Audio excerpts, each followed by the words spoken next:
deeper mystery of Genesis 3:15 revealed now. This is like a quick summary. The genuine God takes full responsibility for the sins of the men he has created. This is what Genesis 3:15 reveals. The genuine God loves his creation, men and women alike, like his own life. He is ready to take responsibility for his creation and even to die in their place. Genesis 3:15 is the manifestation of this love of God on mankind. Jesus proved this love on the cross by dying on behalf of man. Even now, God does not judge man for his sins, but takes compassion for him.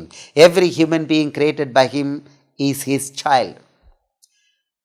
Through Genesis 3:15, God decreed a new law, a new righteousness of God, that if God forgives a man when he has committed a sin which is mandated with death, then God himself has to die in place of that man.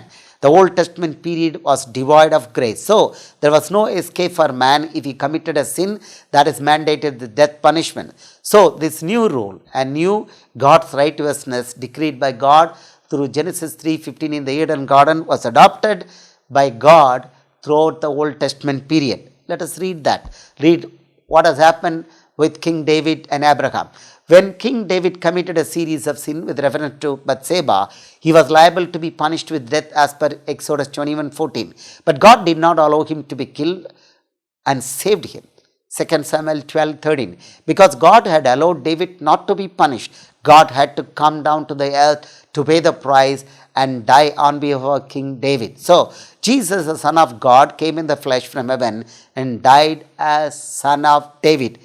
Why the name Son of David? We had a detailed lesson, my dear Muslim brothers, sisters. Go back and see that also. Before this, the Jewish patriarch Abraham committed a sin of disobedience. God directly appeared before him and promised him an offspring. I will make you a great nation. I will bless you and make your name great, and you shall be a blessing. Genesis 12:2. Then he brought him outside and said, look now towards heaven and count the stars, if you are able to number them. And he said to him, so shall your descendants be. Genesis 15:5. After all that God said, Abraham violated. But Abraham listened to his wife Sarah, just like Adam, and produced an offspring through Hagar, the Egyptian slave of Sarah. Abraham named him Ishmael. Disbelieving God's direct promise in this manner is a sin. Genesis 16:3-4-15. We will read the verses later. This was a sin of disobedience which should have been punished with death by God, but God did not allow Abraham to be punished with death. Instead, God came down to the earth in the flesh as Son of Abraham and died for him too on the cross, thus paying the price of his sin to the devil.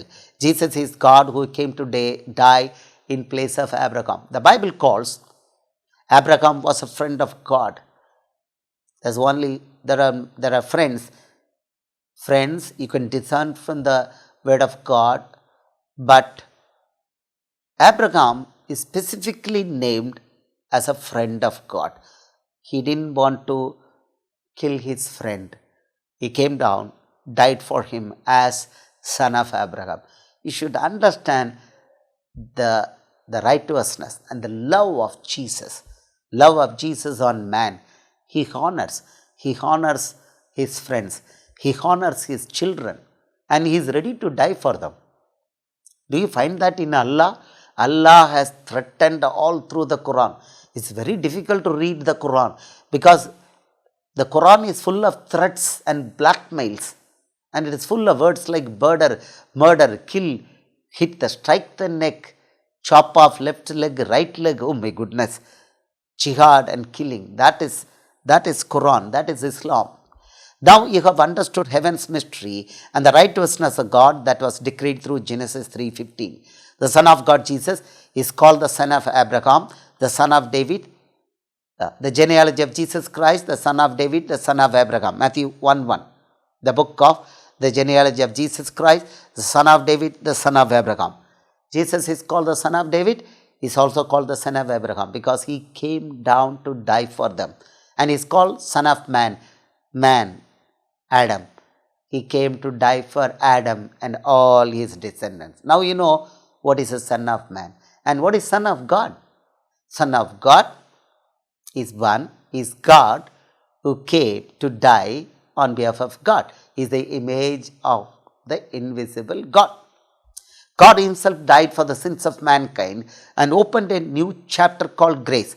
Now a man who sins can look upon Jesus repenting for his sins to get remission of sins. Jesus forgives his sins. The meaning of this new grace is that man need not die for sins hereafter. Jesus has paid the price of sins to the devil fully. Man can seek remission of sins from the Son of God, Jesus. The Lord decreed through Genesis 3:15 in Eden Garden was fully cancelled on the cross. God replaced death with grace. Such a revision of decree was possible because the devil, who is the author of the sin and death, crucified and killed his creator God Jesus, knowing fully well he was his creator God. Because of this greatest sin, Satan lost every authority to kill man, quoting sin. Now, Satan cannot kill man with full authority, quoting the sin of mankind. He lost his authority when Jesus yielded his spirit on the cross. The false and imaginary God introduced by Muhammad in 610 AD, who is none else but the Lord of the world, Satan, is exactly opposite to the Bible God. Allah is a false and murderous spirit. Devil. Allah has no love for mankind. He is an apparent killer. Devil is called the killer. Now let's go through all the verses quickly. Whatever that is narrated in the 11 points, we will go through them. John 1, 16, 17. Here we see the grace coming through Jesus, and of his fullness we have all received, and grace for grace. For the law was given through Moses, but grace and truth came through Jesus Christ. Grace came through Jesus Christ. That means people who commit sins that should have been given death sentence, they can look upon Jesus and get remission. And this was the rule which was cancelled on the cross. Exodus 21:14. But if a man acts with premeditation against his neighbor to kill him by treachery, you shall take him from my altar that he may die. This was the rule given by the Lord in the Old Testament. This was the Moses law. Davrath. King David committed this sin. God did not allow him to be killed. But his commander, Joab, committed the same sin. He was not forgiven. He was killed. We'll see the verses. 2 Samuel 12:13. Now David sinned. So David said to Nathan, I have sinned against the Lord. And Nathan said to David, the Lord also has put away your sin. You shall not die. He immediately admitted. You can go through the previous verses to know what was a sin committed by him. But as per Exodus 21:14, David should have been killed. But God had said through Nathan, prophet Nathan, you shall not die. God has put away your sin. That means God has taken the sin upon himself to die for David, and he died. These are the mysteries Muhammad did not understand, and whatever the devil taught him, he wrote in the Quran. But you see here, 1 Kings 2:28. This is about Joab, the commander of David. He committed the same sin, but Joab was killed. The news came to Joab, for Joab had defected to Adonijah, though he had not defected to Absalom. So Joab fled to the tabernacle of the Lord and took hold of the horns of the altar.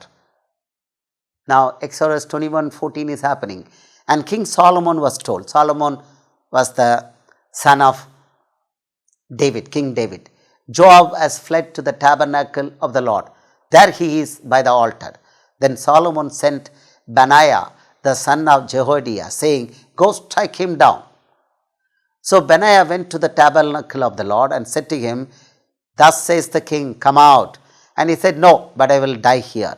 And Benaiah brought back word to the king, saying, thus said Joab, and thus he answered me. Then the king said to him, do as he has said, and strike him down and bury him, that you may take away from me and from the house of my father the innocent blood which Joab shed. So the Lord will return his blood on his head, because he struck down 2 men more righteous and better than he, and killed them with a sword, Abner the son of Ner, the commander of the army of Israel, and Amasa the son of Jether, the commander of the army of Judah, though my father David did not know it. Treachery. Through treachery, Joab killed two good men. So Solomon says he has killed and he has violated God's commandment. So punishable through Exodus 21:14. And he was holding the altar, the horn of the altar. Their blood shall therefore return upon the head of Joab and upon the head of his descendants forever. But upon David and his descendants, upon his house and his throne, there shall be peace forever from the Lord. So Benaiah, the son of Jehoiada, went up and struck and killed him, and he was buried in his own house in the wilderness. Joab was not given grace.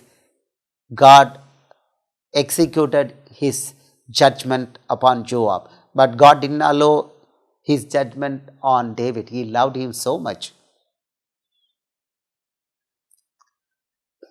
Now let's look at what Abraham did it. Genesis 12:2. This is the interaction of God with Abraham. I will make you a great nation. God directly appeared before Abraham and he was speaking. I will bless you and make your name great, and you shall be a blessing. You shall be a blessing. I will bless those who bless you, and I will curse him who curses you. And in you all the families of the earth shall be blessed. All the families of the earth. For all the land which you see, I give to you and your descendants forever. This is Genesis chapter 13. 13:16. And I will make your descendants as the dust of the earth, so that if a man could number the dust of the earth, then your descendants also could be numbered. He had no child at that time. He was past 75 years of age. God gave this prophecy. This is God. Genesis 15:3. Again, from 12, 13, now 15, chapter 15. His name was still Abram, not Abraham. Then Abram said, look, you have given me no offspring. Indeed, one born in my house is my heir. That means my servant, Eliezer. Genesis 15:4. And behold, the word of the Lord came to him, saying, this one shall not be your heir, but the one who will come from your own body shall be your heir. Very clearly God has said. Then he brought him outside and said, now, look now toward heaven and count the stars if you are able to number them. And he said to him, so shall your descendants be. Today, everyone who accepts Jesus Christ as a son of God is a descendant of Abraham. That's what Jesus said. That's what God said to Abraham. Through Genesis 15:5, nobody can count the true Christians in the world. That's it. They are like stars in the heaven. And he believed in the Lord and he accounted it to him for his righteousness. So far, so good. God called him in Genesis 12, promised him in Genesis 13, reaffirmed the promise with more promises, more evidences, more words in Genesis 15. Now let's come to 16. Genesis 15:13 is also there. Then he said to Abraham, know certainly that your descendants will be strangers in a land that is not theirs, and will serve them, and they will afflict them 400 years. He had no child, but God prophesied, your children will be slaves in an alien land, Egypt, for 400 years. It has happened. They were there in Egypt for 430 years. 30 years they were guests, 400 years as slaves. God prophesied, because in the next chapter he was going to commit a sin. Even before he committed a sin, God said, your descendants will go to Egypt, because you are going to commit a sin with an Egyptian maidservant. Punishment is your descendants will go and serve in Egypt. Even beforehand, God said He could have prevented. God could have prevented Abraham from committing the sin, but He allowed. He is God. Who can question Him? But before that, He told, your descendants will go to Egypt. Without telling Egypt, they will go to a stranger land and they will be there in captivity for 400 years. And it happened. And Egypt is a Muslim nation. Muhammad has told a blunt and blatant lie that Egypt and Israel are one. They were never one. 15:14, and also the nation whom they serve I will judge. Afterward, they shall come out with great possessions. This has also happened in Exodus. 10 types of plagues God sent to Egypt. And that the 10th plague, when King Pharaoh lost his own son, he allowed the Israelites to go out of Egypt. And then he chased, and he and his whole army was drowned by God in Red Sea. This is history. It's history. But Muhammad had told a blatant, abominable lie that it was Allah who rescued Israel from enemies. Egypt is still a Muslim nation. Israel was rescued from Egypt, and he aligns Israel with Muslims. How can it be? Then why are they fighting against Muslims today? Why did Muhammad write in the Quran that he should kill all the Jews and Christians? It is written in the Quran. You kill all the people who equate God with others. That means Christians and the Jews. And in the Hadith, he has said very clearly, kill all the Jews and don't make friendship with Jews and the Christians. Clearly, Muhammad has given it in the Quran. But in Surah 2, he says, it is Allah who had rescued them from Egypt. And you all believe that Egypt has always been an enemy of Israel. It is a Muslim nation now. All right. Read it. Now we are coming to Genesis 16:1, where the sin of Abraham has occurred. Now Sarai, Abraham's wife, had borne him no children. She had no patience, and she had an Egyptian maidservant whose name was Hagar. Now you know why Israel went to Egypt. 430 years they were there in Egypt. This maidservant, Egyptian maidservant, what has Sarah done? She has not given him a Jewish girl. She has given him an Egyptian maidservant, a sin.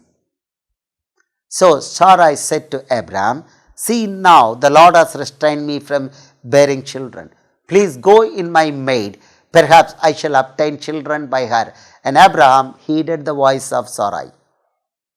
Just like Adam. But here it's more dangerous because the sin is that he has taken an Egyptian maidservant to produce the offspring. So his descendants, the people of Israel, went to Egypt in captivity. They went there as guests and they became captives.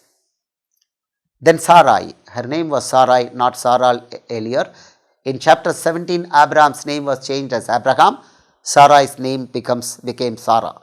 Then Sarai, Abraham's wife, took Hagar, her maid, the Egyptian, and gave her to her husband Abraham to be his wife, after Abraham dwelt 10 years in the land of Canaan. Genesis 16:4. So we went into Hagar, and she conceived.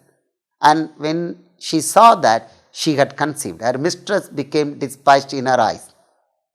So Hagar bore Abraham a son, and Abraham named his son, whom Hagar bore, Ishmael. Sin is now complete. Sin is complete. So here God should have punished Abraham, but God did not punish him. God did not punish Abraham. Instead, God came down as son of Abraham, a son of Abraham, and paid for his disobedience on the cross by dying for Abraham. That's the reason why Jesus, the Son of God, is also called Son of Abraham. You understand now the meaning of son.